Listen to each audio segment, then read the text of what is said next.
Okay, so good evening, everyone. I hope you are all well. My name is Letitia Stegler, and I am your trainer for this evening.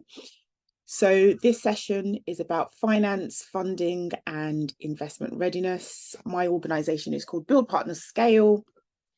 And what we do is we work with startups and small medium enterprises in terms of consulting and project work. We also work in private sector development. We work with a number of local authority, government agencies that build startup programs, SME programs, and we also do entrepreneurship training, such as what we do now, what I'm about to go through with you, with organizations like LSBU.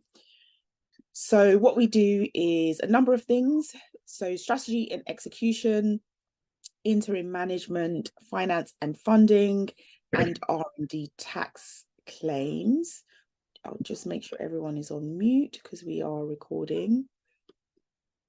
In terms of background, so I have a background in investment banking. So I worked in investment banking for 15 years.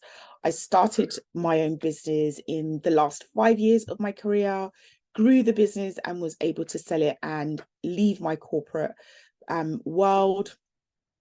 About halfway through my career, I started mentoring at incubators and accelerators.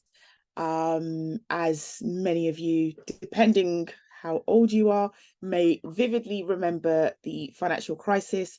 So soon after that, a lot of startup incubator accelerator programs popped up, especially in the fintech, regtech space. And I became one of the mentors on many programs. And through that, actually was able to,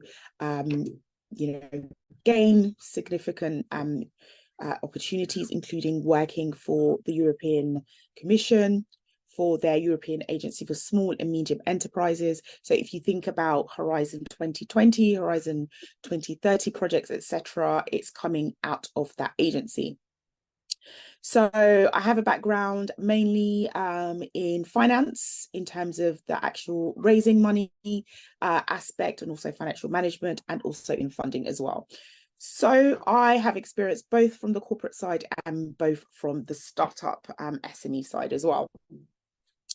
So just some number of organizations we've worked with before. So my first startup was very, very different from my actual background, and it was very accidental. So I started a skincare company in 2013 called Radiance Organic Skincare. And the reason was because being in a corporate environment with the aircon and, all the different temperatures, heat, and so on and so forth, it was actually affecting my skin.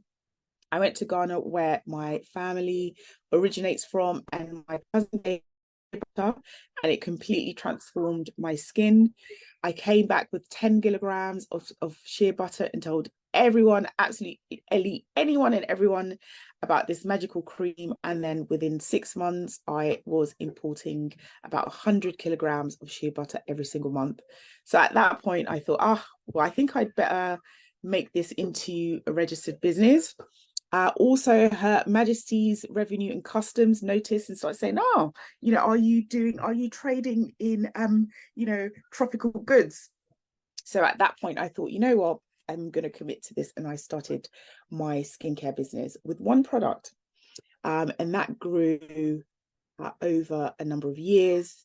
And then I was able to secure some big contracts with some manufacturers and leave my corporate job. So what I do now is I help other people to escape the city, is what I like to call it, through programs like this. So a little bit about me. So to help me know a bit more about you and also what your needs are, it'd be great to find out about everyone.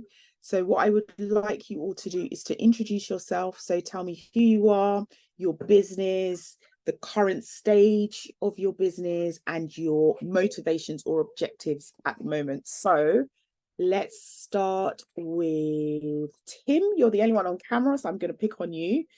If I can ask you to introduce yourself. You are on mute, though. I am on mute indeed. Yes. I'm Tim. I'm in South London, Crystal Palace. Yes. I Uh, used to live down those ends. I used to live off South Croxted Road. okay, there we go. So I'm up South Croxted Road. You head up the hill to Yeah, Crystal Palace, yeah. and then turn right at the police station. I'm down the road on Central Hill. Ah, yes, yes, Yeah. no, well. So I tried to escape the city as well, but I was kind of doing a different kind of thing in the city. I was trading at Borough Market, which is the food market in London Bridge.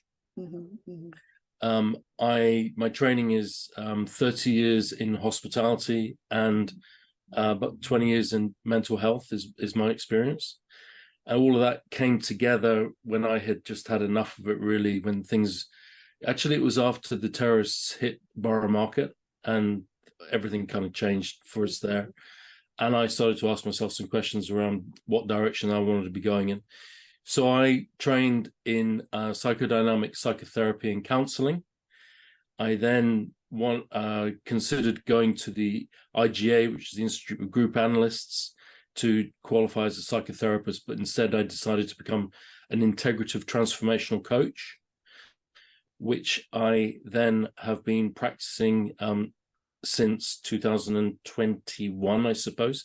But the 20 years that I've got in mental health gives me all sorts of other skills to bring all sorts of other styles of coaching and therapy and all of that into the equation. But Hmm. the thing is, when we went into lockdown, everybody decided that they either wanted to get a bicycle or a subscription to lathe weights or become a coach. And so there was all of a sudden a million coaches out there. So there was a thing of differentiating myself. What I have done is to differentiate myself by specializing in the hospitality niche. And I take my hospitality skills and my coaching skills and my tech skills into hospitality organizations and teach them, the beginning to teach them and approaching them with trainings that will develop their emotional intelligence to support them in creating diverse and inclusive organizations, which are the two issues that are up with the hospitality industry at the moment. A, they can't get enough staff, and B, if they don't embrace diversity and inclusivity, they rule out so much potential and talent, and the young people look at it and just go, I don't want to work for an organization that's fuddy-duddy. I want to work in an organization that's open, flexible, caring, understanding, got wide horizons, sees the future, understands what's coming. And so this is where I come in with my emotional intelligence training, which is called My Mental Kitchen. And I teach them to get on board and wake up and get aware and how to develop and see and be aware of what they're doing in their organization. So that's what I do. That's a bit of how I do it. And that's my background. I was born in Ireland, brought up in Jamaica and Portugal, and I speak 4 different languages. And that's why I have a connection with diversity. Interesting. Okay, really interesting. Probably So, a bit long. Sorry about that. mhm. Sorry, were you going to say something else? Probably a bit long. Sorry about that. No, no, no, no worries. No, really, really good.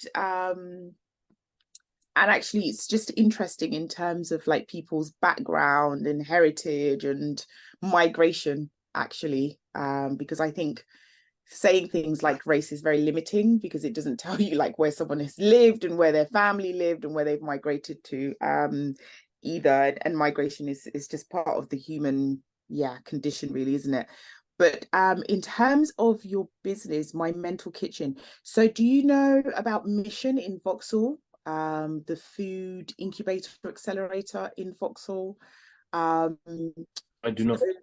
so what they're trying to do, so it's called, I think it's called Mission Kitchen, and what they're trying to do is create innovation around food, and beverage business, and they're also trying to be inclusive. But of course, with incubator accelerator programs, they still do tend to attract, typical founders, right, who are middle class people, let's say people who are, have a corporate background and they have a career change, or straight from university.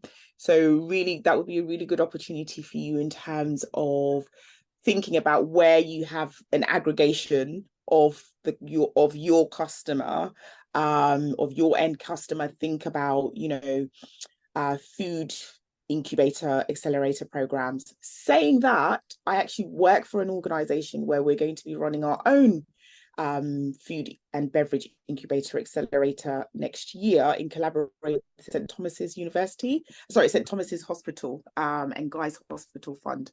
So it would be great to actually exchange details, because whilst there is health and well-being in general, very specifically to the hospitality industry, I think again would be something really interesting for us. So if you could drop your details in the chat, that would be great, and I can connect with you and follow up about that. Sure. So thank you, Tim, for introducing yourself.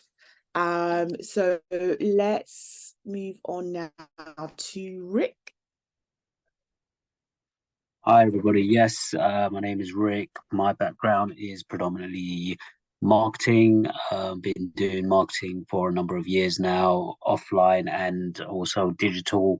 I'm actually really here with Abbas. So you can see the username next to Abbas. So we're from the same company, Atom Cow. He's actually the kind of innovator and the founder behind the company, and I've come on board as the kind of chief kind of marketing stroke salesperson of the organization. So he's probably best positioned to tell you a bit more about the platform. But as an overview, it's a software business particularly aimed at the gaming industry. And what the software, the platform does, it's an events management system. So if you obviously are aware that the gaming industry is quite huge, particularly the online gaming industry, there are a number of different gaming events that happen at any one time. And what the platform called Atom Cal, so for Atom Calendar, does, it basically allows a central point or a central platform from which events can be created and shared across multiple different platforms simultaneously. It also allows event creators and event managers to create events and promote them on the platform. So when gamers are looking for events to join or promoters are looking to create events, they can use the platform as a scheduling tool. And that way they'll never kind of miss out on any key events that may be happening that they would like to join, but otherwise, because it is quite scattered at the moment in terms of the sort of calendars and the different platforms that particular gamers and different gaming communities use.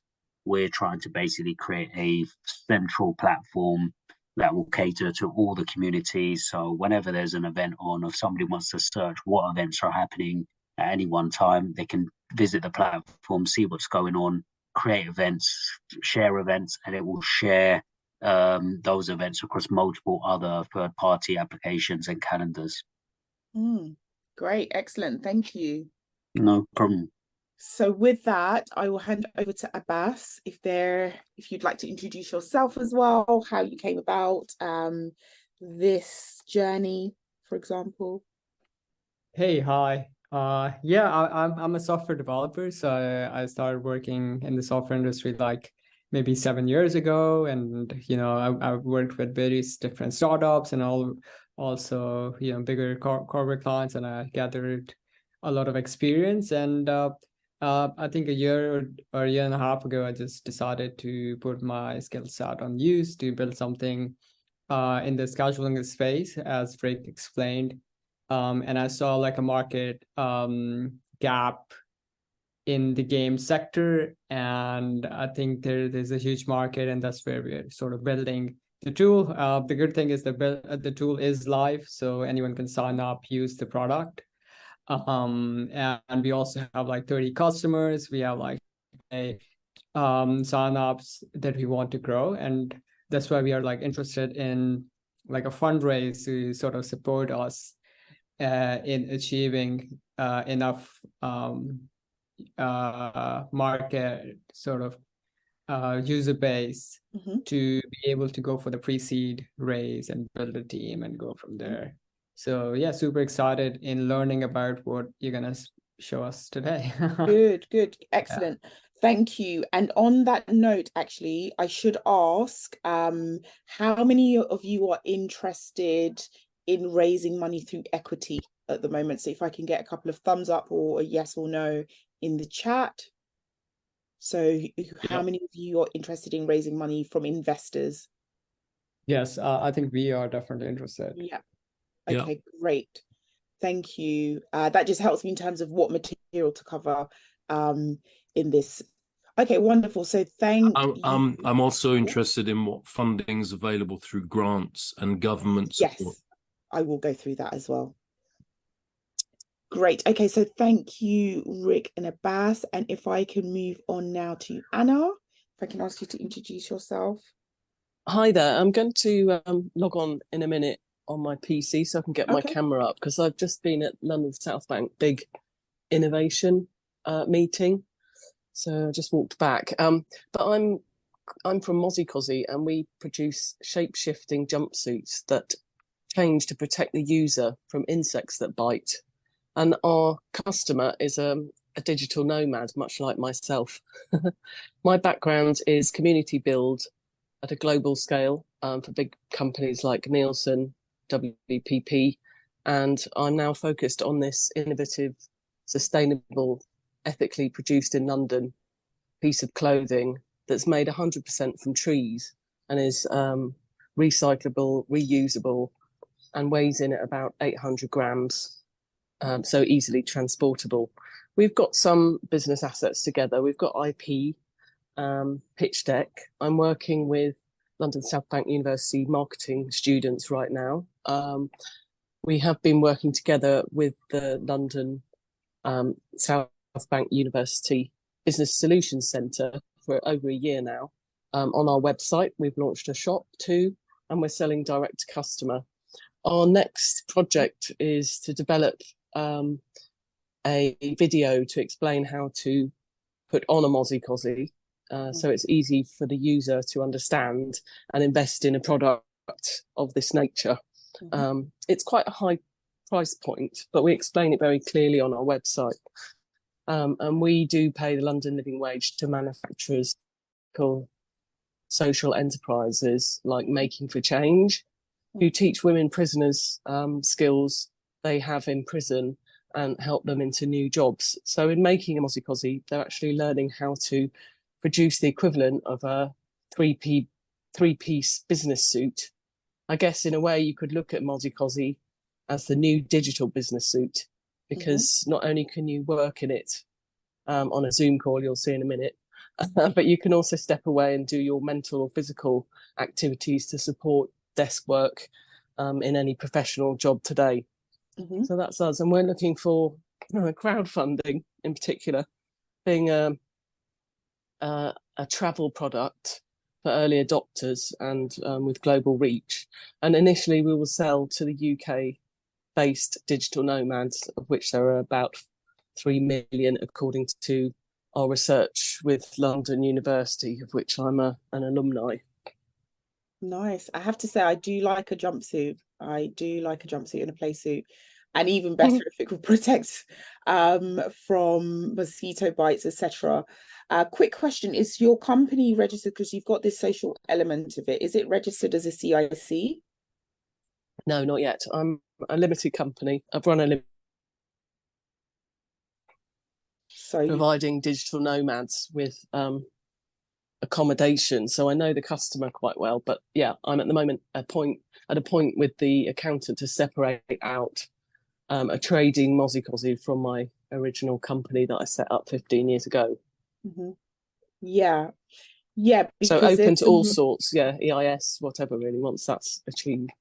A CIC, so there's some, so EIS is more, so EIS is the enterprise investment scheme, a CIC, so in terms of the way you've described the business, it sounds like, okay, so currently you are trading in your previous legal entity, or the legal entity you've been using for another business. So it will be good to separate that out, but also for you to think about registering as a community interest company because of the social good that you're doing with the prisoners. Wealth building. Exactly, that could as well attract another way for you to get funding. Brilliant idea, thank you. Although it does mean that, okay, there's two companies, there's two legal entities, and there's more admin, etc. However, that's how some people make it work. So yeah.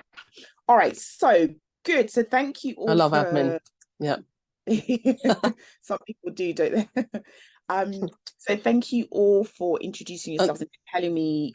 I'm just going to dive off call and come back in. Yeah, no problem. So see you in a really minute. helps, thank you, for you to give me some context in terms of what material to go through and what to focus on as well. So for today's session, we will be looking at customer funding, because it's an often overlooked way of making money, because ultimately, you want your customers to buy goods from you, right? And your customers can be direct to customer, such as consumers, so business to consumer. It could be business to business, so on and so forth. Whoever your customer is, you essentially want them to buy your goods and services.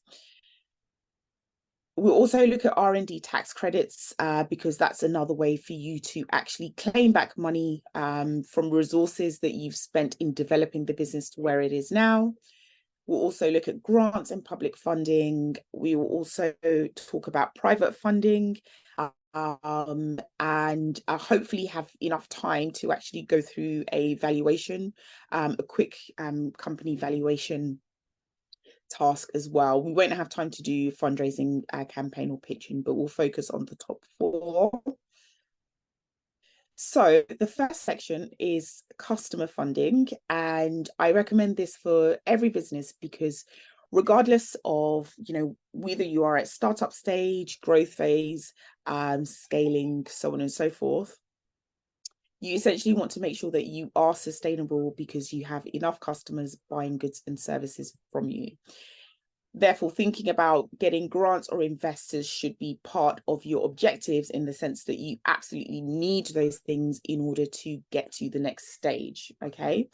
And that next stage could be a new venture, new product development, so on and so forth. Also, fundraising actually takes time. So either you're fundraising through grants or investors, it takes your time, your energy and resources. It's not guaranteed. It can take anything from 3 months, 6 months to several years, okay? So the benefit of customer funding is that it can be almost immediate. So if you have a good product, you can almost immediately start making revenue from your customers.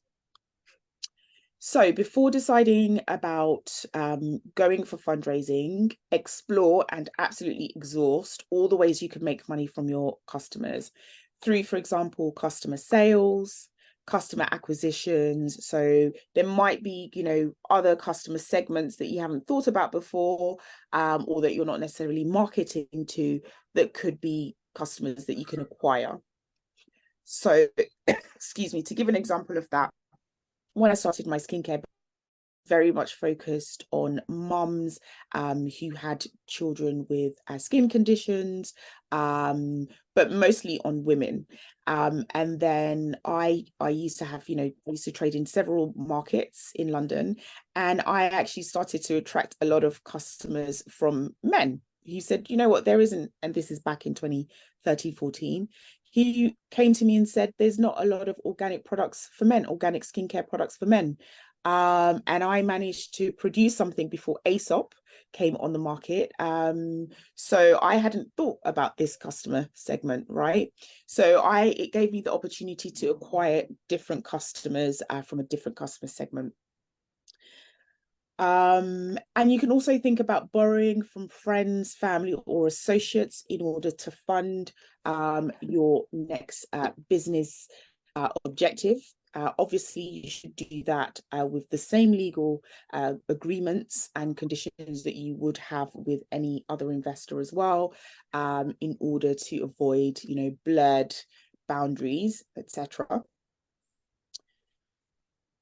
Another thing and another reason why customer funded businesses are important is because raising money from investors should not be the only idea you have for fundraising. Okay. Along the way, I have met a lot of businesses who literally would not even start unless they have, a pound from somebody else. It doesn't occur to them to raise money themselves, right? Investors don't want to see that. They don't want to see that you don't have another plan, okay? Because the thing about being a business owner is that you're a problem solver, okay? So you should think of other ways to raise money in the business aside from investment. Investments should be in addition to the money from an operational point of view. So some of the ways you can make more money with your customers is through sales, so through the sales process. So for example, identifying new sales opportunities, looking at your sales funnel in terms of how you acquire your customers and convert your customers. Okay, because sales basically validates your business. It also keeps you in complete control. So making money from, selling your products and services keeps you in complete control, as opposed to, say, selling shares in the business where you would be giving equity and some control to an investor. Realistically, it can take time to achieve. Okay, so that is the downside, and it does require an investment itself in resources to be able to, sell new things. For example, maybe in a new CRM system, maybe in hiring a freelancer, and maybe in hiring salespeople, so on and so forth. Okay, so let's get that. So an important aspect of being able to raise money from your customers is understanding who your customers are. So know your customer. So this will include things like demographics in terms of, their income levels, their educational levels, age, etc. Psychographics in terms of their attitudes, their tastes, ethnographics in terms of particular cultures. So you might find, for example, particular cultures, particular groups of people are really attracted to your product or your service. And also their buying habits as well. So, how do they purchase? Is it online? Is it in person? What are they purchasing? Where are they purchasing it? And this also starts to bleed over in terms of your competitors as well. So what kind of relationship do they have with your competitors? So ultimately, you will need to do some market research in terms of understanding your customers, understanding your market, understanding who the gatekeepers and influencers are within your segment or your market. So for example, if you have a product which is aimed at children, the actual gatekeepers and purchase decision makers are parents, right? It may be procurement managers if, for example, you have a business that focuses on business to business customers. From your market research, you should be able to determine your key messages. So you should be able to understand each customer segment, understand their pain points, the features and benefits that are important to them. And therefore, in your marketing strategy and your marketing campaigns, you are going to use the language that is going to hit them, and attract them. You also need to figure out the channels that each segment is on. So for example, you can have one customer segment which is slightly older and they tend to use Facebook. You can have another customer segment who might be, much younger, Gen Z, and they're more on Snapchat and TikTok, etc. So you want to make sure that you know which channels each segment of your customer base is on so that you're marketing to them on those channels. Okay, so other ways you can increase your customer funding is through things like new customer sales techniques. So traditional things like cold calling can still really work, depending on the kind of business that you have.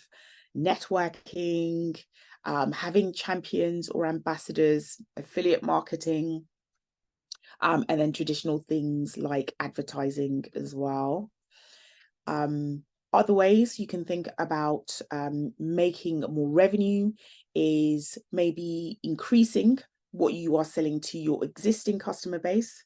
So this might be things like bundling products, upselling products, creating newsletters so that you can notify them of upcoming information like sales, rewards programs, samples, so on and so forth. Then there is growth hacking. So growth hacking is one of my favorite things, because what growth hacking does is it helps you to use technology to basically tap into new customers, track your customers' habits, and help you to target and sell much better to your customers. So I've compiled a list of things that are useful, that I've either used before or I have done a bit of research on. So one of those tools is Audience, which is a tool that helps you to create a target list of people on Twitter, or X, should I say now. And it tracks things like conversations, hashtags, so on and so forth. And then it starts to work out, what are the key search terms or topics that are being talked about, who are the influencers, who are liking, so on and so forth. And you can start to create a list of people and terms that you can use for your own Twitter campaigns. Other traditional things such as landing pages, putting key search terms in the background on your website, so you can have key search terms in depending on the color background of your website. You can have the key search terms in the same color so that it doesn't show up to the users, to your customers, but on your website you've got those key search terms. And what that does is it helps you to rank much higher on Google search, which basically works on keyword search terms. Increasing the keyword search terms on your website, it helps you to rank much higher in Google results, because most people go to Google first in order to search for things, as opposed to the other one called Bing. Other things that work is LinkedIn can still really work in terms of creating good content. So there's a link here that shares how someone went viral on LinkedIn. One of my favorites is Whopalizer. So Whopalizer is a tool that allows you to look at your competitors' websites, and it tells you what tools they are using, and you can basically replicate that yourself. And then, of course, there's a whole bunch of other tools such as research and analytics, so Google Analytics, SEMrush, etc., where you can look at the keyword search terms and you can start to use those so that you can rank much higher in search platforms. There are automation tools for like social media, website, and newsletters, etc. And all of those things can actually help you in terms of not having to manually acquire customers, but automating the process of acquiring customers, and therefore more traffic to your website or your platform, and therefore much better likelihood of conversion into sales. Okay, so the next section is going to talk about R&D tax credits. So R&D tax credits is a government regime that gives inventors, innovators, business owners a tax rebate. So that tax rebate is focused on the money and resources that you have used in order to create the research and development within your organization. The things that count as R&D can include things like the use of technology. So it could be your website, building your technology stack. It can include things like creating material, fabrics, textiles, etc. So Anna, for example, that's something you can look at. It also includes things like process improvement, manufacturing, software development, etc. So how it works, there's two tiers. the first tier is if your company is already making profit, you can claim 25p for every £1 that you've spent on research and development. So say, for example, you've spent £10,000 on research and development, you would be able to claim back £2,500. If your company isn't making a profit, the second tier is you can claim back 33p for every £1 you spent on R&D. So if, for example, you've spent £10,000 on research and development, you would be able to claim back up to £3,300. Now, that expenditure on R&D doesn't have to be cash, okay? It could include, for example, the value of the labor that you have contributed to creating that research and development within the organization. So say, for example, you haven't paid yourself a wage for the last, 18 months or so, whilst you were doing the R&D. How it would be calculated is that if you had paid yourself, okay, that would then be the cost of your R&D. So as with any government regime, it's not easy to claim these things, okay? If you've been on the Gov website recently, as you know, it's a maze. So in terms of saving time and energy, there are organizations out there that can help you to claim your R&D tax credits. This is one of them, which we work with, but you can find loads of those online and also on the government website. And what they do is they assess claim in advance to see that you have a viable claim. They will then give you a quote.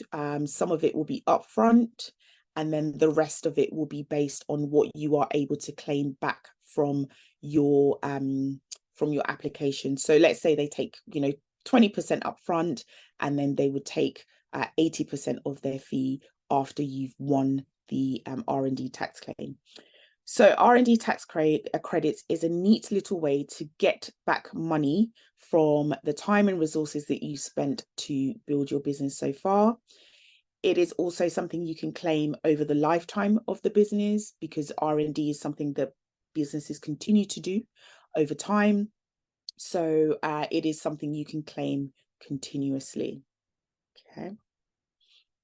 All right, so before we move on, do we have any questions so far?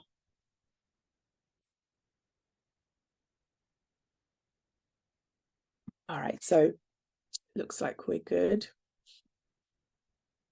Okay, so next we will talk about grants and public funding. So there is a plethora of grant funding out there.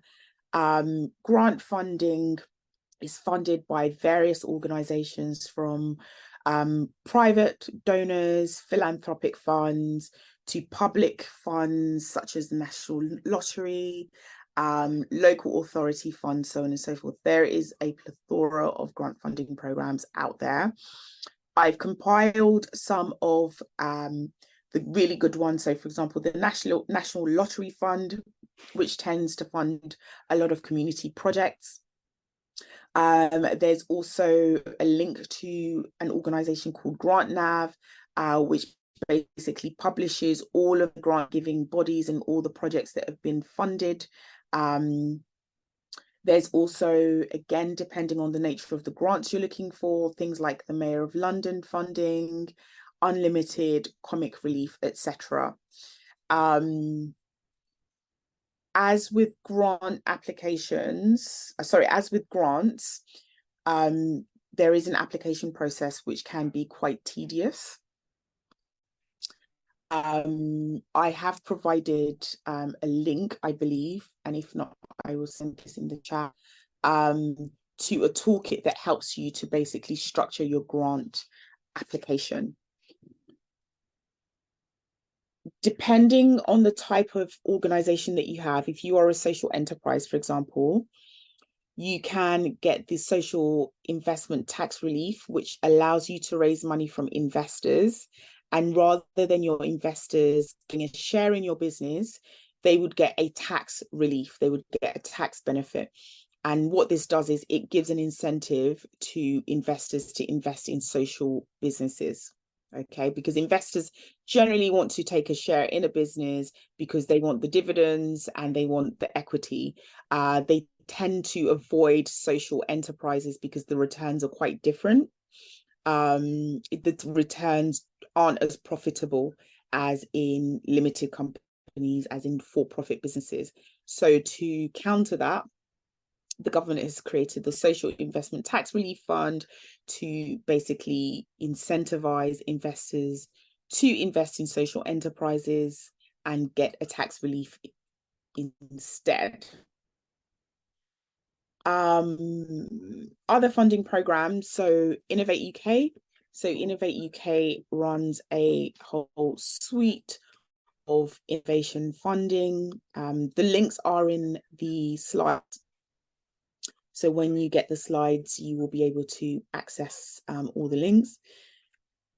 And Innovate UK provides funding on various modes and various terms. So, for example, this could be competitions, this could be feasibility tests, so on and so forth.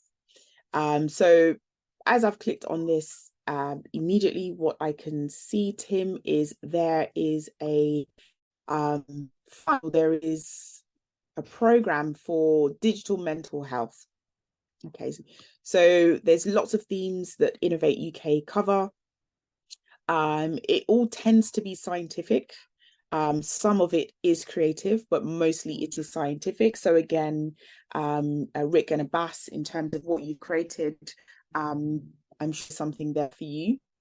So what the funding covers is feasibility studies. So even if you are at the early stages of an idea or a venture, you can get funding to help you test that it is feasible, that it's a feasible commercial idea or opportunity. There's funding for industrial research. So if your company or organization is a little bit further down the line, you can also get funding for that as well. There's funding for experimental development. And the main things that Innovate UK tend to look for is something that is game-changing and disruptive or transformative. It does also include creative industries as well. So for example, e-gaming would now be considered part of the creative industries. So in addition to Innovate UK, there are other funding programs. So locally, there are the growth hubs or local enterprise partnerships. So for example, this program is part of a local enterprise partnership. There's also other things like apprenticeships and digital apprenticeships as well, in terms of hiring people. There's the national public funding programs like Innovate UK that I've told you about already, but also Nesta. And then there is the European funding programs as well. Now, I know we've left the EU, okay. However, what a lot of organizations that I work with do, and the trend in the industry, in the tech industry, is organizations will have dual registration. Okay, so they will have a company registered in the UK, and then they'll have a company registered in Europe, such as in Ireland or in Latvia or Estonia, etc., which will then allow them to access EU funding. And the EU funding program for startups and SMEs is absolutely incredible. Okay, so something that you can consider in terms of your business growth and objectives is potentially having 2 registrations, one in Europe so that you can access EU funding. Okay. All right. So yes, so I have provided the link to the resources to help you basically write your funding project, which also includes example questions and a template in terms of how to structure your project as well. Okay, so before I move on to debt and equity fundraising, do we have any questions or any comments? Tim? You're gonna share the slides with us? Yes, yes. you'll get. You're just going to email them to us? Yes, so I will send it to Sahel, who will then email it to you. Yes, correct. Great. Yeah. Great. Okay. Question on the Regional Development Fund. Is that included? Oh, you're a bit quiet there, Anna. Can You you hear might. me? Can you hear me? Yeah, that's better. Yep. So the European Regional Development Fund, is that under it's still going, isn't it? I've had some of that. Yeah. It's under the European one, is it still? EU Correct. funding, is that it? Okay. Correct. Yes. Yes. Yeah. So really interesting projects that you've got, which is really material science. So there's a few things that you could qualify for. So under Innovate UK, and also some of the private organizations that are interested in material science. And obviously you want to be really careful because, for example, 3M and so on and so forth, you do want to be careful in terms of your intellectual property, because some of those organizations also have innovation funds as well, or innovator funds.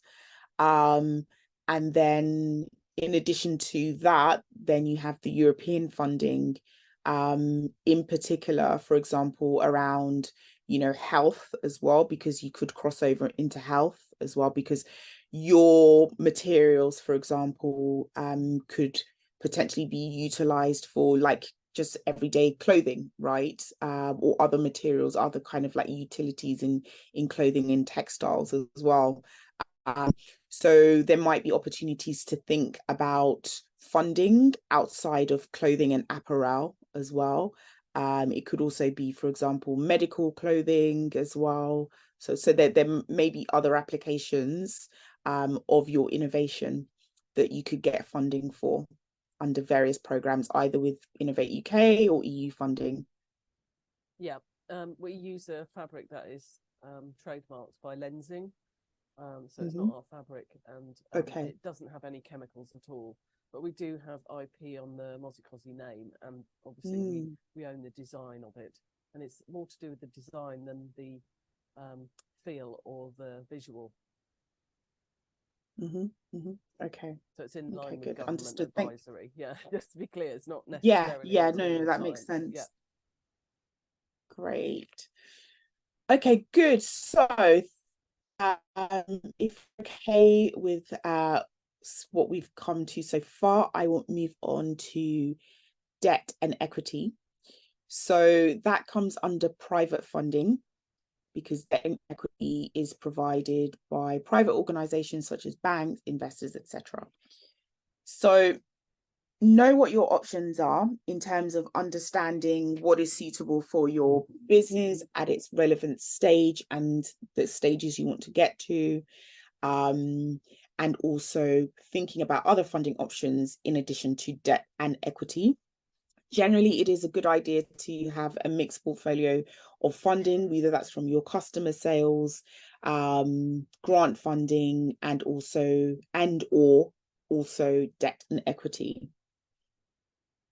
Debt and equity is permanent in the sense that once you sign a loan agreement, and you are past the cooling off period, you are obliged to make those payments regardless of whether you're making money in the business or not.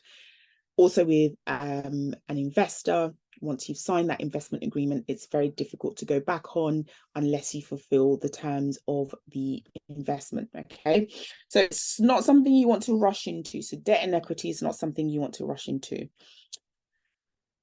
With debt, you have loans that are given on a fixed term basis, or you have lines of credit such as overdrafts or working capital loans, working capital advances, etc. The upside is that no equity is given away, so you're not giving away any shares of your business. You do, however, have to make back repayments of both the principal and also the interest on a monthly or yearly basis, okay? And this is regardless of whether the company is making money or not. You have to make that loan repayment. If for any reason you default, you cannot make those payments, you cannot keep up with those payments, the loan company may repossess your company's assets. So that could include things like property, equipment, so on and so forth, or they will pursue you in court or through various collections organizations, collections companies. Then there is equity, where you sell a share of your business to an investor or investors. The benefits of doing that is that not only do you raise money for the business, but those investors can also bring valuable resources to the business. So it can be, for example, their knowledge, their network. They can open doors for you. They might have experience in your industry and can fast track your learning curve, so on and so forth. There are two types of there are two approaches. There are multiple approaches to raising money. There's the traditional sense where you raise money from investors, such as angels, private equity companies, etc. And then there's also crowdfunding, where you raise money from your customers or on a platform which can attract investors. But crowdfunding is more about crowdsourcing small amounts of money that all add up to the total amount that you are raising. Okay. So you might find this an option, again, depending on the type of business that you have. Crowdfunding campaigns have been known to work for product businesses much better than service businesses. So in order to help you make that decision, on the slides, there is a link to the Institute for Chartered Accountants in England and Wales guide to finance, which helps you to assess your position. So what stage your business is at the moment, where the business is in terms of solvency, so how much money it's making, its bills it has, etc. And therefore it helps you to see your options such as debt or equity. So this is a really useful guide. So I highly recommend spending some time looking at this in order to weigh up your options and the pros and cons of each option. If you are looking at loans or debt overall, there are quite a few available out there. So there are traditional loans and overdrafts from banks. There can be finance secured on assets. So those assets can include things like equipment. It can also include things like your invoices as well, contracts. So if you have big contracts with some customers and they're paying you in increments, you can actually get some finance from various organizations to bridge those gaps. There's also peer-to-peer business loans as well. So traditional high street banks tend to be very risk averse when it comes to micro, small and medium enterprises. They tend not to lend money to SMEs, but there are a lot of peer-to-peer platforms that are willing to give loans to businesses. There is also the startup loans from the government as well. My main criticism of that is that the startup loans agreement is with the individual founder or founders as opposed to the registered company. So it means that you're actually taking on a personal for the loan. So I would say if you're going down the loan route, it is actually better to have an option where you are taking the loan out in the business's legal entity as opposed to your own person. Because, for example, if you were to default, then they would come for your personal assets as opposed to the limited assets if it was registered, if it was a loan with the company. So as debts can be complicated, so the actual, debt or the instruments can be quite complicated, make sure that you feel comfortable with understanding what they are. You have that financial literacy and clarity in what you are doing, what you want to do with the money, how it's going to affect your balance sheet, so how it's going to affect, how much money you have and what you can repay. And also that you have a good financial model as well. So in terms of your cash flow, your profit and loss statements, etc. Okay, so that's debt. So now we're going to move on to equity. So for those of you who are thinking about raising money with investors, there are two really attractive schemes that can help your investors, that can help you to attract investors. So there is the Seed Enterprise Investment Scheme, which is for businesses that are raising for the first time, and you're raising up to £150,000. So this can be across more than one investor. And what your investors would get is a 50% tax rebate. Okay. There is a registration process for this. But once you have that registration, this is something that incentivizes investors to invest in a small business. The next tab is if you need more than £150,000, you can then register for the Enterprise Investment Scheme. And with this, you can raise up to £12 million. And again, that can be across many investors. And you can also do multiple rounds of investment until you reach, that 12 million threshold. And those investors would get a 30% tax rebate. Okay. Some venture capitals as well, some venture capital funds as well want to invest in startups. So there are some venture capital trust funds out there as well. What I would say is the venture capital funds are more aggressive. Okay, so they're looking for businesses that are more established and that are going to be, let's say the next Facebook or TikTok.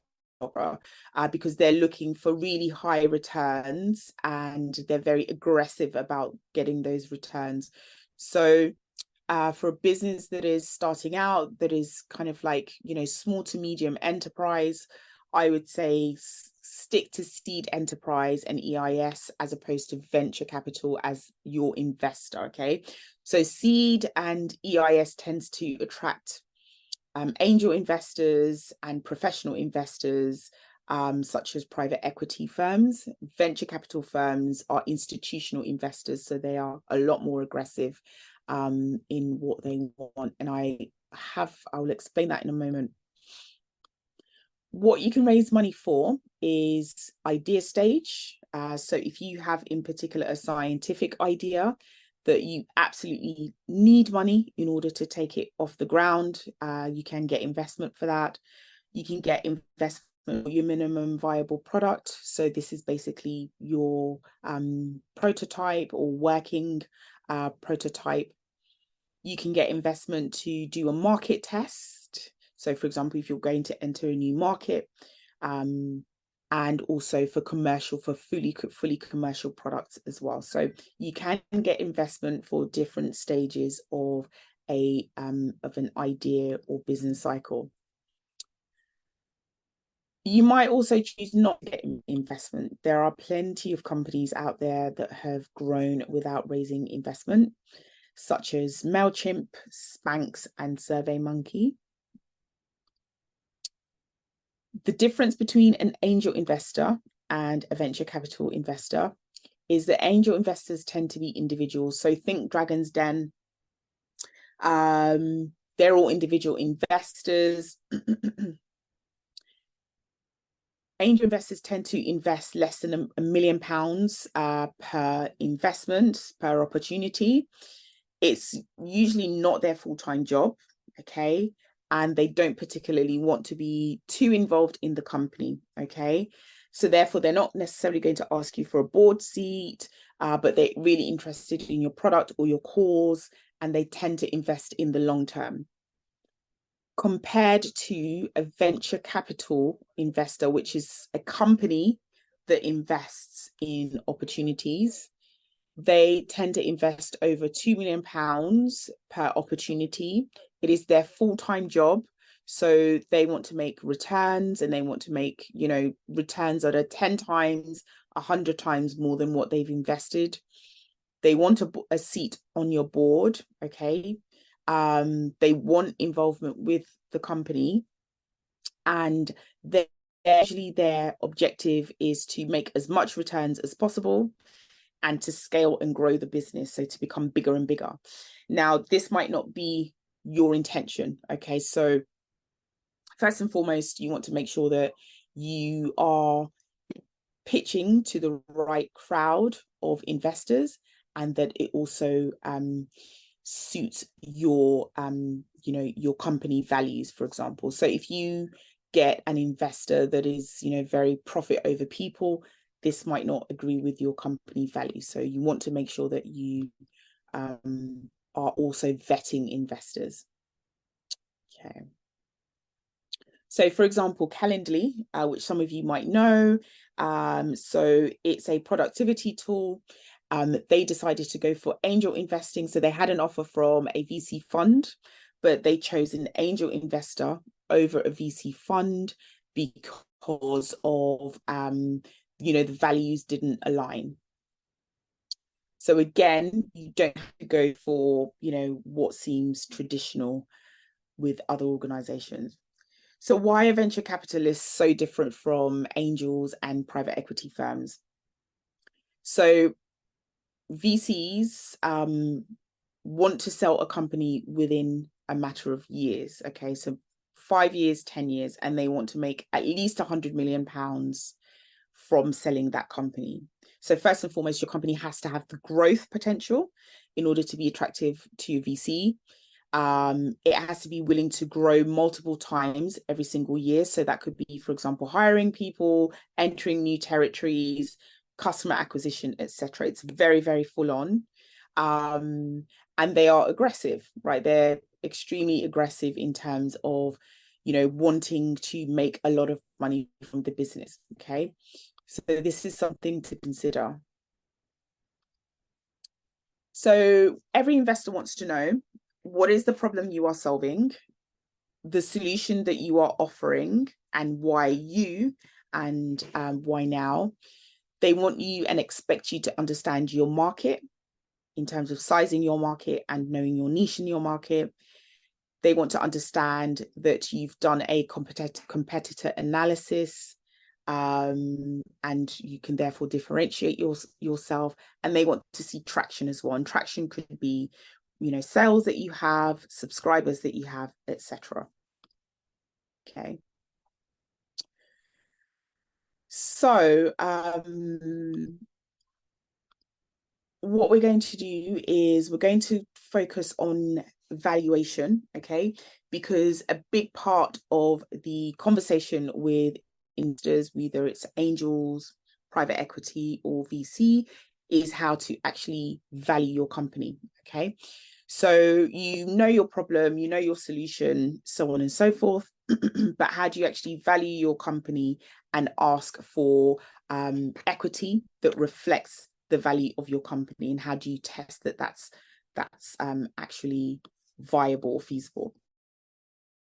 Most investors use the post-money valuation process. This is a number. There's about 12 different ways of valuing a company, but the most common one is the post-money valuation. And if we think about Dragon's Den, this is what they actually use. So what the post-money valuation method uses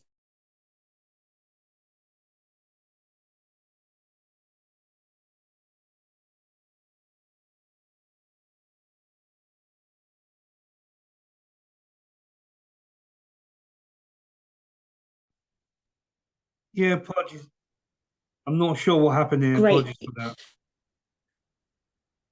No worries. Okay, so I'll just quickly, just so we have that on recording again. So we're now going to look at the equity valuation. So this is an important part of the conversation with investors, and they will ask you, how much money are you raising? And work out from there what you are valuing your company as. So for example, if you say, I want to raise £100,000 and I want to raise £100,000 for 10% of the business, that means you're automatically valuing your company at £1 million. Okay, so investors already know from how much you're asking for and the percentage that you want to give them, how much you are valuing your company for. But you need to know this as well, okay? Because often in the case when we watch things like Dragon's Den, some of the business owners don't actually realize that. They don't actually realize, that what I'm asking for and what I'm going to give away means that this is actually how much I'm valuing my company. Okay. So you want to make sure that you know, and also you want to work out a reasonable way of justifying why you have valued your company at what it is. Okay. So we're going to do an exercise, and it's a simple exercise, and I will share that with you in the chat. So bear with me one moment. So we're going to do an exercise where we're going to do a very quick company valuation. Okay, so I am going to download this and upload it into the chat. And whilst we wait for that, I will share my screen and show you the exercise.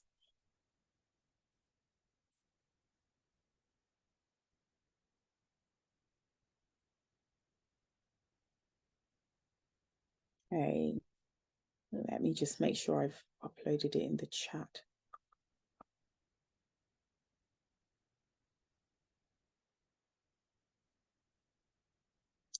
All right, so what we're going to do is we're going to work on company valuation for each company. So in a moment, I will put you into a breakout session.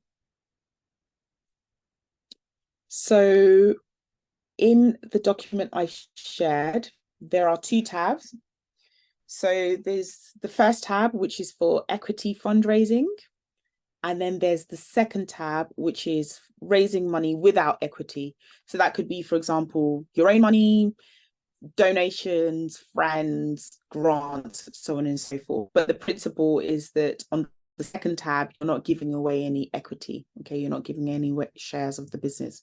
On the first tab, the equity fundraising tab, I have put in some formulas which basically calculates outcomes for you. Okay, so the white fields are things that you can change, and the yellow fields are things that are pre-calculated. Okay, so to give you an example, I have a tennis ball company.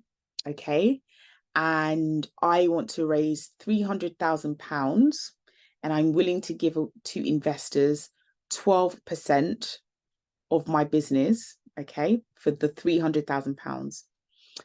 That means my pre-money valuation is £2,200. Okay, so before investment, I'm valuing my company at £2.2 million.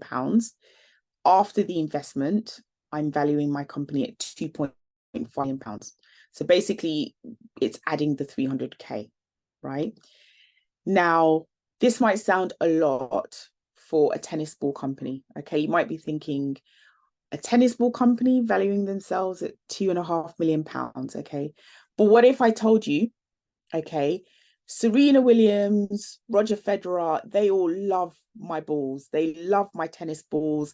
And I've just signed a contract with one of the major tennis tournaments, and they are going to start using my tennis balls because my tennis balls are wonderful on a terracotta, field. Okay, that suddenly changes why my valuation makes sense. Okay, if I am just a small little tennis ball company in an obscure part of London, no one really comes in and my products, you're not going to think that it's worth £2.5 million. However, as I give you more context about my business, it can start to justify the valuation. If I show you the contract that I have with this major, tennis league to verify that they're going to make these orders, they've made a deposit, so on and so forth, you can then start to think, actually, maybe this is a good opportunity. Okay. So what I'm trying to say is that the thing about valuations is context. Okay. It's the context of the business that actually justifies whether the value of the company is the right value or not. Okay, that context can include things like the kind of customers that you have, the orders that you have, the intellectual property that you have created and own, etc. Okay, so as long as you are able to justify your valuation to the investor, it makes sense, okay, do not be scared of asking for what you think the company's worth, okay? Something that will help you as well is this guide in terms of at different stages of the business, what is reasonable to ask for in terms of how much you're raising and in terms of the equity you want to give away. So at the pre-seed stage, you are basically valuing your company at about £1 million. You are raising up to £150,000, which would give you a post-money valuation of 1.15 million. And you should be willing to give up 13% of equity. Okay. The next stage to raise money is the seed stage, where you are raising up to £3 million, giving away about £600,000, and therefore your post-money valuation is £3.6 million. And you should be willing to give up an additional 17% equity. Then the next stage from there is Series A, where the company's pre-money valuation is 16 million, raising up to £4 million in investment, giving a post-money valuation of 20 million, and with you being willing to give away an additional 20% equity in the business, okay? Then after Series A, there's other series, so there's Series B, C, D, so on and so forth. It does continue. Now, the guide around how much equity to give is because of equity dilution. So basically, every time you raise money and you give new shares to new investors, it dilutes the shares that your previous investors have, okay? So you want to be conscious of how much equity you're giving in each round so that you're not giving away all equity. And in subsequent rounds, basically that would leave you short of equity to give, right? So you don't want to sell too much equity too soon in the business. So I just want to check that I give you the guide as well, because that's in the guide. Oh, hold on. Bear with me a moment.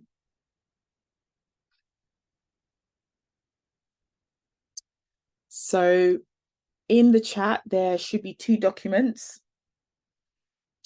There is the fundraising calculations spreadsheet, and then there's the guide as well. And in that guide, it gives you the guide to how to complete this, and also the table for the different valuation rounds, okay? So while that's uploading, how it works is you can just type into the white fields any amount. So you can say, I think I want to raise, or I need to raise about £100,000, okay, just an example. And I'm willing to give 12% to investors. This will then immediately calculate your pre-money and your post-money valuation, okay? So the yellow part has already calculated your post-money and pre-money. Other things to think about as part of your fundraising decision is when to raise money, okay?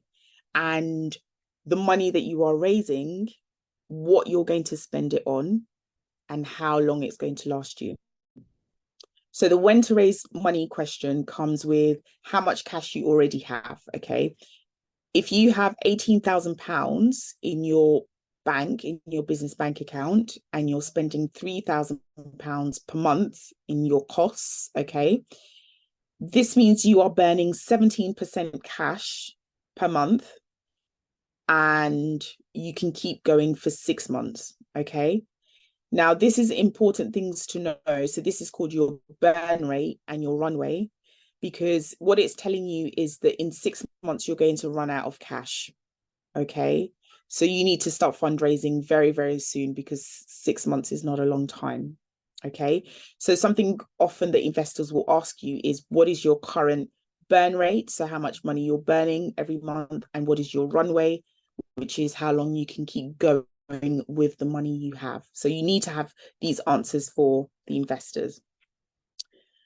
The second part of the spreadsheet is actually working out whether or not the amount of money you're raising is enough for the project or whatever it is you want to fund. Okay. So with this example, I'm raising £100,000 and I'm going to hire, I'm going to develop my prototype.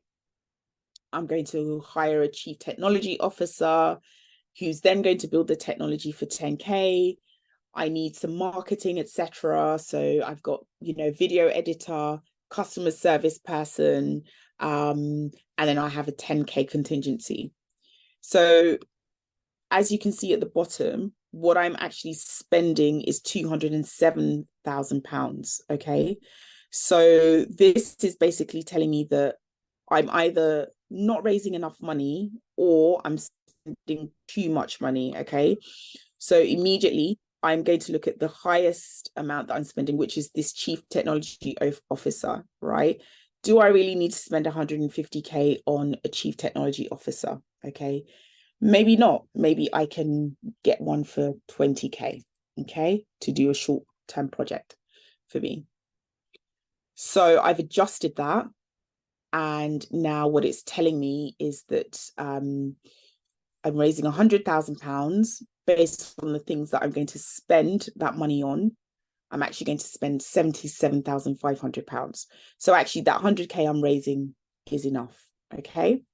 So this section of the spreadsheet is basically testing to see if you're raising enough money and if there's an opportunity to maybe reduce the costs for the expenditure of the money you're raising. Okay. So another thing that investors will ask you is after you've raised the money, how much runway you have. Okay. So how long that money will keep you going and how much money you are burning every month. So with this 100K I'm raising, my runway is 15 months, which is brilliant because the investor can be assured that for at least 15 months, I'm not going to come back and ask them for any more money. And I'm burning only 6.5% of that cash, okay? So most investors want you to burn less than 10% of whatever you raise, okay? The bit at the bottom, the use of funds, should be less than 100%. Okay, so again, this is another test to say that what I'm raising and what I'm spending is a reasonable amount, okay? Because I cannot spend more than 100% of the money, okay? So I have to make sure that what I'm raising is enough for what I need to spend it on, and it should be less than 100% of the funds that I'm raising. Okay, so I hope that makes sense. Do we have any questions at all? Okay, so in the question. Yes. So I was trying to move your thing down. So the value of the business post money, how do I calculate whether my business is actually worth that? Is it the profit times 5? How do you, I mean, I could say anything I like, but how do I substantiate that? Yes, so it needs to be substantiated based on the performance to date of the company and also what the company forecasts, right? So if, for example, your company has been making, 50, 60K per year for the last 3 or 4 years, okay, that will be part of you being able to substantiate in the sense that currently what your company is making is maybe because you're working within a local market, but by raising X amount of money, it will allow you to make 4 or 5 times of that. Yeah.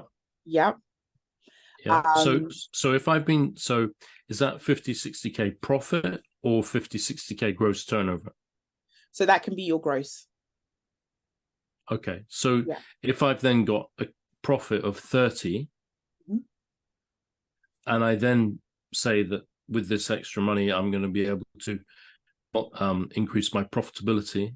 Mm. I mean, some of those costs are fixed overheads. Some of them are variable overheads. So let's say it splits 50-50.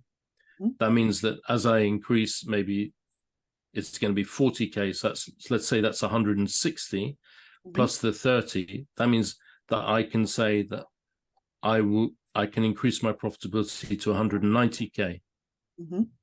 Because with the extra investments help me to increase 4 or 5 times. Some of those fixed costs is blah, blah, blah, blah, blah.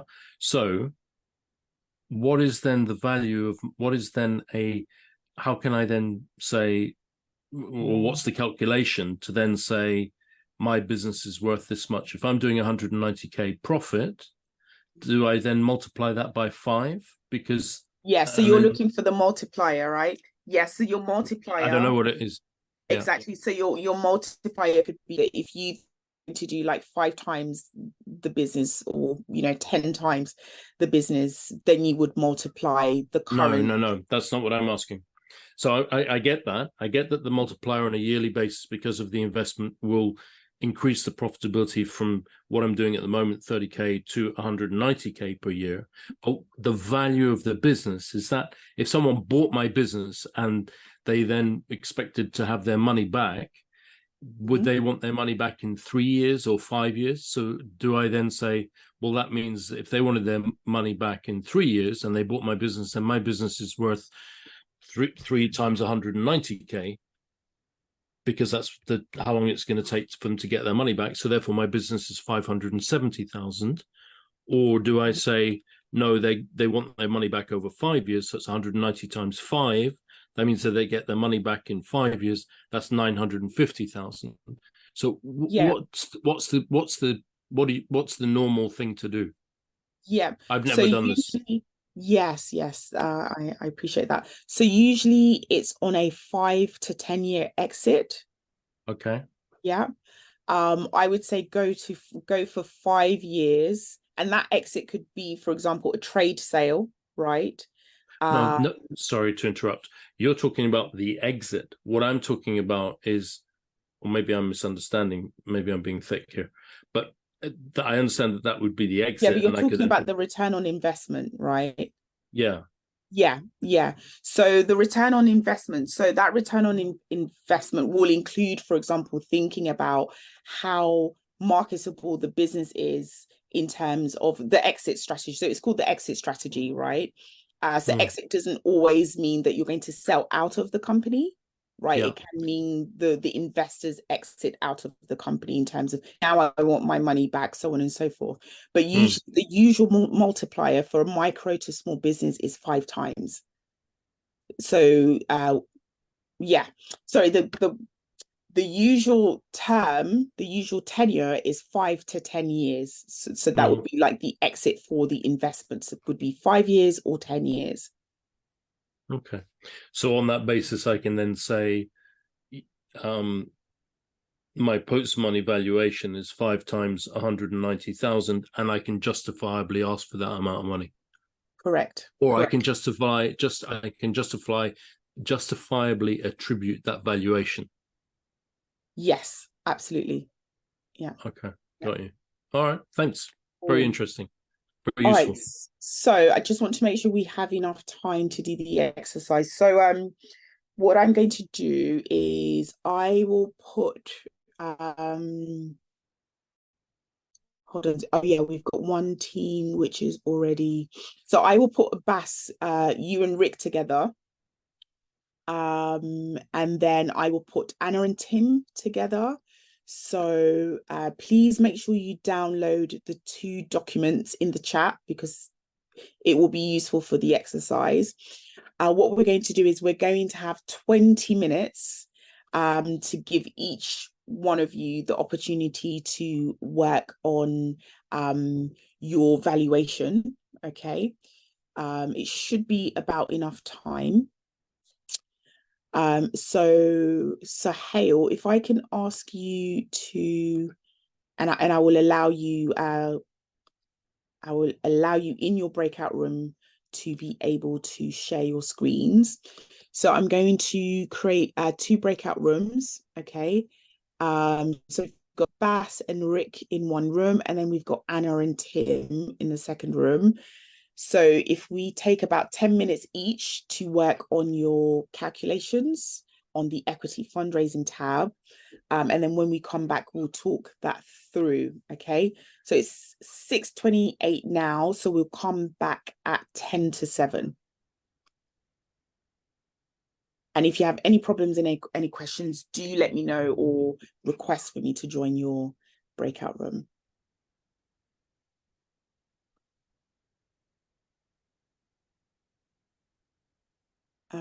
Sahel, if I can ask you to stop recording. Yeah, sure. Thank you. We'll come back in. Yeah, mine's very different, I think, my model, because I'm making on demand. So okay. there's a lot of stuff that isn't relevant, but it did make me think about handling dispatch, because that's a careful customer point, handling point. So I forgot to put that in, but otherwise mine's looking quite slim. Okay, so you're making things just in time. Do you have so how does that work in terms of like the manufacturing side of things? Do you have a manufacturer that does that for you? I have 4. Yeah. Okay. So some are bigger scale than others, but yeah, I can make one at a time if needed, given the current cost point and the model, which I built with Make It British. I don't know if you know. Recording in progress. That Okay. incubator. So all of your manufacturers are based in the UK? Correct. Okay, interesting. Yes, interesting given that your manufacturing is slightly different because you're not holding stock, essentially. You don't have inventory. Because, for example, the inventory that you hold would be part of your valuation of the business. So it's interesting in terms of a just-in-time. What I would recommend, though, is to work with a financial director that can create a financial model for you if you don't have one already. Yeah, I've got that through my accountant. Good. All right, so how did it go for everyone else? How did that go? Yeah, so let me share what I did. Yeah. So this is what it looked like. So we said 50 grand, and we said 12% equity, which meant post money this, pre money that. I'm not quite sure how it's picking up that B 3 times B. Okay, right, I get it. And then current cash, we just said this, and current ongoing costs of that. So it gave this, and then it was like, well, what am I going to do with that 50 grand? And it was develop the prototype 5 grand. Then here, this was more, as opposed to having a chief technology officer, it was more SEO and PPC of what I would spend on that. Yeah.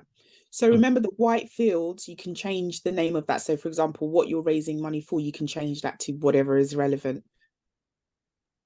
Which we did, added that bit. Tech build, I thought 5 grand, 3 grand for videos, 12 grand for customer service, and 10 grand contingency.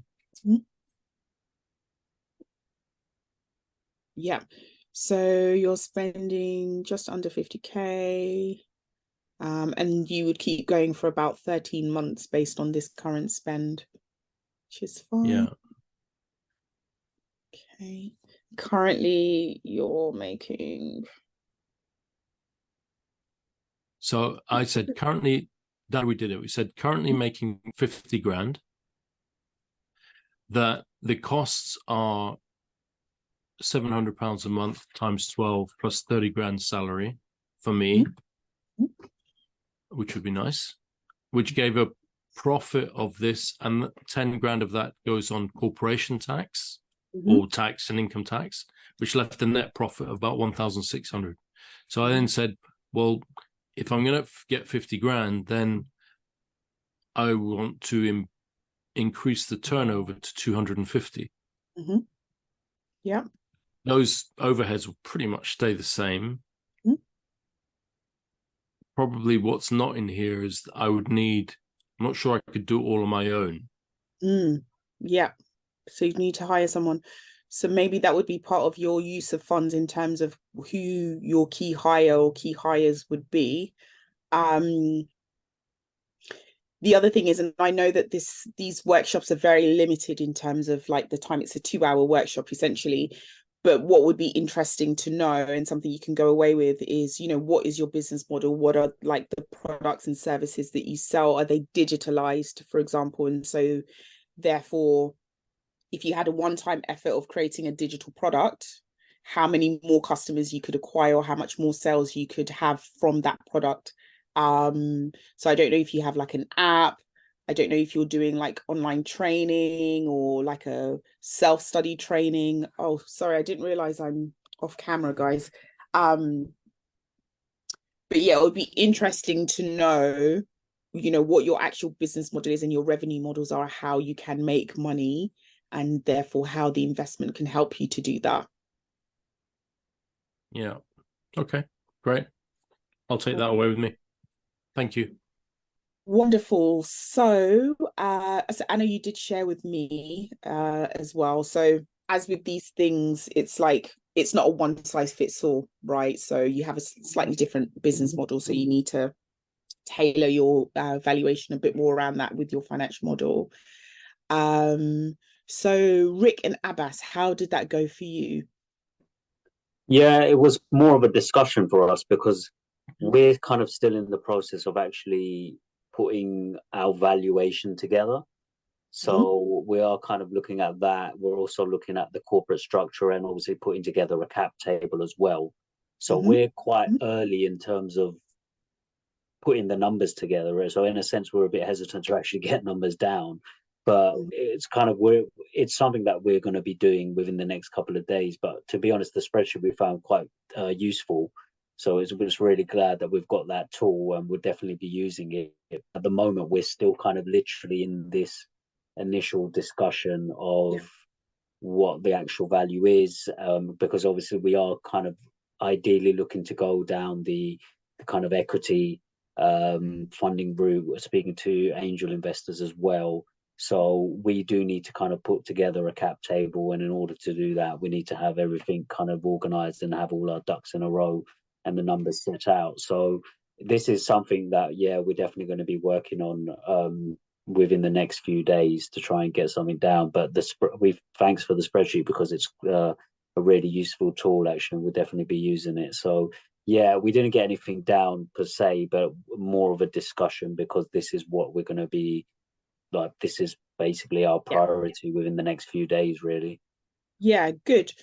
Okay, great. So I'm glad that's useful, and it is a process. So for example, even with Tim, you have the valuation, things that you should think about in terms of, the returns on investment is essentially, yes, you're going to hire staff maybe and, create technology, but what is going to bring in revenue? Is it, new digital products because you have this additional member of staff that you're going to hire and therefore you can produce more, you can scale, you can grow?